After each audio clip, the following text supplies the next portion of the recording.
It's just gone 12:30, and it's now time for Monday Fringe Diary, Monday the 19th of August.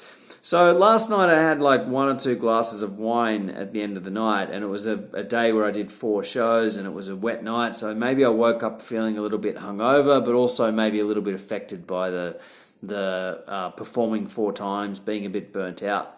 So I was a bit exhausted and slept in a bit today.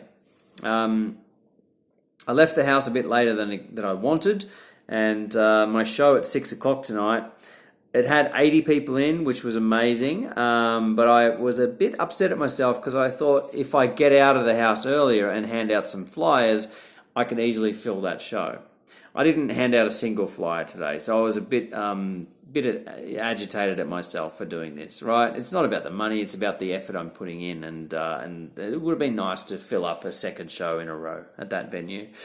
In saying that, it was a really good show. The energy was just amazing for 80 people in this 90-seat venue. They were loving it. I had a great time. I'm getting more and more into the characters that I'm doing in the show. It's a storytelling show, but I talk about certain characters, and then I'm just really owning those characters on stage. So I'm having so much fun with it. I love it. I love that show, Walk This K. It is my favourite show, without a doubt, now to perform. Hablas Inglés is probably actually up there. I don't know. I'm not sure which one's the best out of those two. But Walk This K is very close to my heart. Okay, so there you go. After the show, I came home and had some food, and I just wanted to pass out. I was exhausted, but I knew I had to turn around and go back out. And I went to O'Burnt Irish Pub, where I did a little bit of promo for my upcoming gigs. And I just talked about the incident that happened last night about being offered a blowjob, and I riffed on that. And so I think I'm going to get some new material out of that as well. Just chatting about the fact that someone's willing to do that. I basically told the audience, I said, look, I don't know who you'd be willing to suck their penis, but that's the level of how good my show is. It is worthy of someone wanting to do that to me. So that's the kind of quality of show it is. Anyway, it was funny. The crowd liked it. I had fun. Straight after that, I walked down to my venue, the Grindstone, to do my 10:30 p.m. show of Marcos.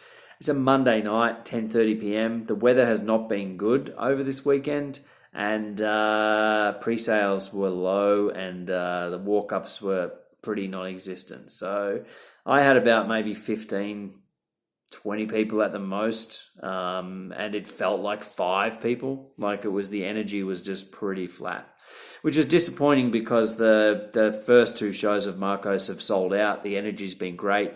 The show's getting good word of mouth on that alone. But today, the 3rd show, I worked twice as hard. I put in a lot more energy, and I didn't get much back. No fault of the audience. That's just how it is sometimes. It was just one of those receptive audiences. They sat, they enjoyed it, and so they were lovely, except it was just a quiet crowd. Unfortunately, there was one guy who was checking his emails, and I asked him at the time, what are you doing? And he says, I'm self-employed, so I'm sending work emails. Right there, I just wanted to kick his head in. I don't know who goes out to live shows and then has the arrogance or the gall or whatever it is to just say that. Put your phone away. Have some common sense. Respect whoever's performing for you. I would love to go on a massive rant about this, but I'm not going to. I'm too exhausted. But if you're one of those people, you're a piece of shit. Happy Fringe, everyone. I'm actually in a pretty good mood otherwise, but that guy was just a pain in the ass. 7 days to go.